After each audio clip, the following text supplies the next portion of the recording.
Mindful, intentional mountaineering.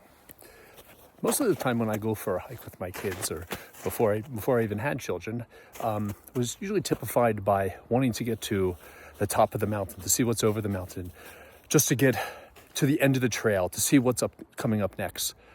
And then I noticed when I started hiking with my kids, my eldest son, David, was it very similar. He always wanted to just keep on hiking, move past, get to the end of the trail, get over the mountain just to see what's next.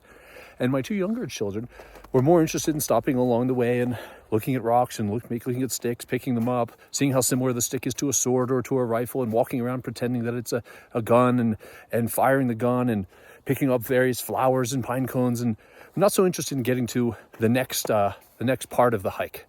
And this seems to go along nicely with what we know about the neurochemistry of the brain.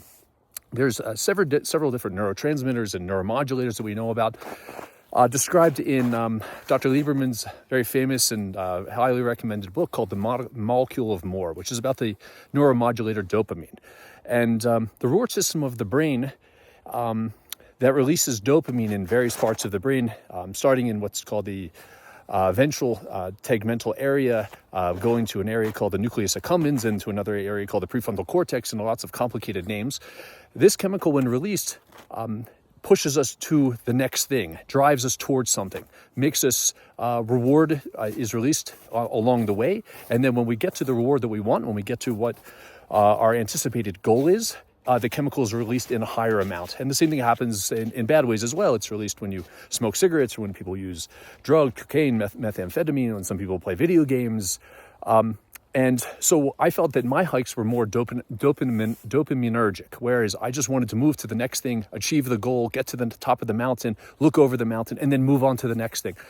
But this chemical dopamine, when released in large amounts, focuses you on the future more. What's next? You see this, unfortunately, in a bad way in people that spend lots of time online or playing video games or scrolling through things, is that it's about what's coming next.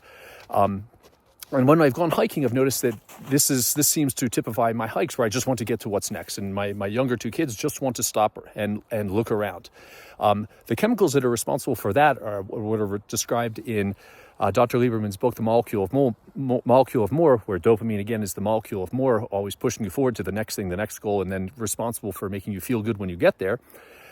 These are chemicals that he refers to as the here and now chemicals, where and these things are serotonin and endocannabinoids and endorphins, and these make you focus on pleasure in the here and now and what's going on this very second. And so these things are responsible for the enjoyment that you get when you look down and you notice the snow, the sound of the snow, the sound of the wind, the feeling of the wind and the cool breeze on your skin, and the trees around you and the people you're with, and everything that's going on in this moment. So those chemicals typify what's happening right now. And so what I've tried to do is make this into more of a mindful, intentional hike with my son, where instead of just trying to get over the mountain and see what's next, to literally focus on the sound of the wind and the sound of the trees and the few animals that we see up here on Mount Charleston in February in the snow, focus on the sound of the snow as we walk, how our legs feel, the sensation on our body, our conversation with each other, everything that's around us that you could just easily miss. And by focusing on, say, on this bush over here and looking at it and describing it, you become focused on what's going on in this moment. Too often now we are obsessed with these devices that we have that have no equivalent in nature, that occupy us and focus us so much on what's in them, this unbelievable amount of content, but for the worse, unfortunately, where you can no longer it diminishes your ability to experience pleasure in things outside of what's going on in the device.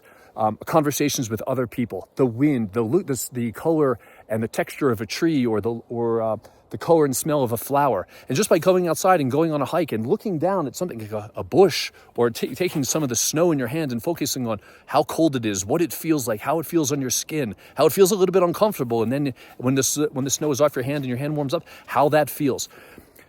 Great happiness comes not just from the pursuit of something typified by the release of dopamine in the brain, but by these here and now chemicals that make us enjoy what's going on this second, which of course is the only reality that we have, to cultivate those things, looking at a flower or a pine cone or a tree or a bush or an animal or a rock and looking at it and really taking it and describing it to yourself, it focuses you on what's going on now, and the release of those chemicals are responsible for the long-term happiness and peace that we experience, not the constant pursuit of something else. So mindful, intentional hiking, the idea that enjoying what's going on at every second during the hike, during the walk, the people that you're with, rather than what's coming up next, what's over the mountain, what the next pursuit is.